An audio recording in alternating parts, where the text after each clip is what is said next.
வணக்கம். நம்மளோட ஆன்மீக பயணத்துல நாம சந்திக்கிற எதிரிகள்லயே ரொம்ப ஆபத்தான ஒண்ணு இருக்கு.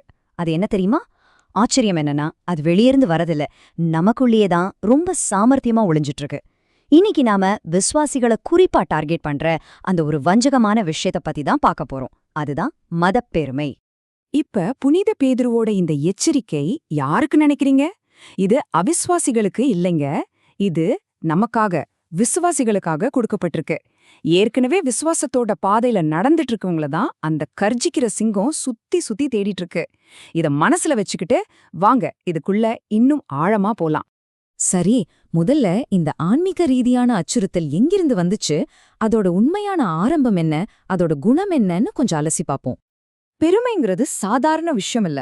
அதுதான் இந்த பிரபஞ்சத்திலேயே ரொம்பவும் பழமையான ஒரு ஆயுதம். ஒரு சுவாரஸ்யமான விஷயம் என்னன்னா, முதல் பாவம் பூமியில நடக்கல, அது பரலோகத்துல நடந்தது. அத செஞ்சது லூசிஃபர். அந்த முதல் பாவம் பெருமை.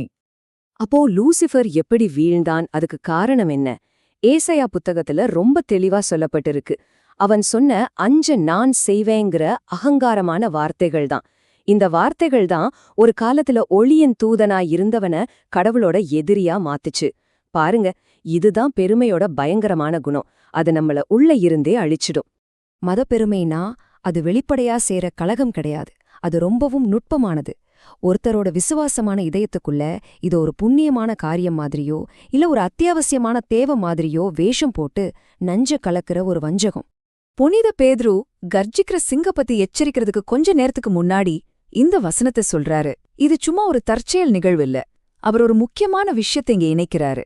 நம்மளோட மிகப்பெரிய பாதுகாப்பு எதுன்னா அது தாழ்மைதான். அப்போ அந்த சிங்கம் நுழையறதுக்கு நம்ம கவசத்துல இருக்க ஓட்டை எது? அது பெருமைதான். இப்ப நாம இந்த ஆய்வோட மைய பகுதிக்கு வந்திருக்கோம். இங்க கடவுளாலேயே அபிஷேகம் செய்யப்பட்ட 2 ராஜாக்கள் எப்படி பெருமையால சோதிக்கப்பட்டாங்கன்னு பார்க்க போறோம். அவங்க 2 பேரும் அதுக்கு எப்படி பதில் சொன்னாங்கங்கறதுல தான் நமக்கான முக்கியமான பாடம் இருக்கு. முதல்ல சவுல் ராஜா. அவர் கில்கால்ல இருந்தாரு. பிலிஸ்டியர்களோட ஒரு பெரிய படையே அவரை சூழ்ந்திருந்தது. அவரோட வீரர்கள் எல்லாம் பயந்து சிதறி ஓட ஆரம்பிச்சாங்க. இறைவாக்கினர் சாமுவேல் வர்ற வரைக்கும் காத்திருக்கணும்னு கட்டளை. ஆனா அவர் காத்திருக்கல, தானே பலி செலுத்திட்டாரு. இது அந்த நேரத்துக்கு அவசியமான ஒரு செயல்னு அவரு நம்பினாரு. சாமுவேல் இதை பார்த்து அவரை கண்டிச்சப்போ சவுல் என்ன செஞ்சாரு? மனசு திருந்தினாரா? இல்லவே இல்ல. அதுக்கு பதிலா விளக்கம் கொடுக்க ஆரம்பிச்சாரு. அவரோட வார்த்தைகளை நல்லா கவனிச்சு பாருங்க. நான் பார்த்தேன், நான் நினைச்சேன், எனக்கு வேற வழி தெரியல, நிர்பந்திக்கப்பட்டேன், எல்லாமே நான் நான் நான் அவரை பத்தி மட்டும்தான். இதுதான் பெருமையோட மொழி. இப்போ தாவீத பாருங்க. அவரோட அதிகாரத்தோட உச்சியில இருந்தாரு. எல்லா எதிரிகளையும் தோற்கடிச்சாச்சு. அந்த நேரத்துல தன்னோட சொந்த பலம் எவ்ளோ இருக்குன்னு தெரிஞ்சுக்க இஸ்ரேல் வீரர்களை கணக்கெடுக்க சொன்னாரு. இது ஒரு பெருமையான செயல்னு அவரோட படைத்தளபதிக்கே புரிஞ்சுது. ஆனா இங்கதான் அந்த முக்கியமான வித்தியாசம் வருது. தன்னோட தவற உணர்ந்ததும் தாவீது என்ன செஞ்சாரு? சவுல் மாதிரி விளக்கம் கொடுக்கல. அதுக்கு பதிலா உடனே முழு மனசோட கடவுள்கிட்ட அறிக்கை பண்ணாரு. நான் செஞ்சது பெரிய பாவம், நான் ரொம்ப முட்டாள்தனமான ஒரு காரியத்தை செஞ்சுட்டேன். அவர் மன்னிப்பு கேட்டார். இப்ப பாருங்க, இந்த 2 கதையும் ஒப்பிட்டு பார்த்தா எவ்வளவு பெரிய வித்தியாசம் தெரியுது. சவுல் விளக்கம் கொடுத்தாரு, தன்னோட ராஜ்யத்தையே நிரந்தரமா இழந்தாரு. ஆனா தாவீது தன்னோட தப்ப ஒத்துக்கிட்டாரு. அவரோட உடன்படிக்கை நிலைச்சு நின்னுச்சு. ஏன், மெசியாவோட வம்சமே அவர் வழியா வந்துச்சு. அப்போ பாருங்க, அவங்க செஞ்ச தவற விட அதுக்கு அவங்க எப்படி ரியாக்ட் பண்ணாங்கங்கிறது தான் எல்லாத்தையும் தீர்மானிச்சிருக்கு. சரி, இந்த 2 ராஜாக்களோட கதை நமக்கு என்ன சொல்ல வருது? இந்த வரலாற்று உதாரணங்கள்ல இருந்து நம்மள நாமளே கேட்டுக்க வேண்டிய ஒரு முக்கியமான கேள்விக்கு இப்ப வருவோம்.